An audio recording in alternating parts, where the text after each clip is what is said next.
Hello po. So ayan, nandito po kami sa Pila, Laguna. Ayan. Lahat ng nakikita nyo ay nakikita ko rin. Char. So ayan, sarap sa mata ng mga puro green ang nakikita mo. Nature's look.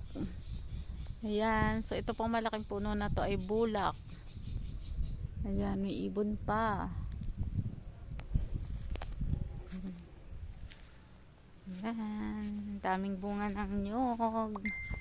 So ayan, papaya, tubigan. Ayan. So ang daming saging. Ayan, tataba ng mga saging nila. So ayan, uso po ngayon sa probinsya. Ayan, mga lutuan na ganyan. So sampalok. Ayan. Nasa farm po kami ng Grayco Farm.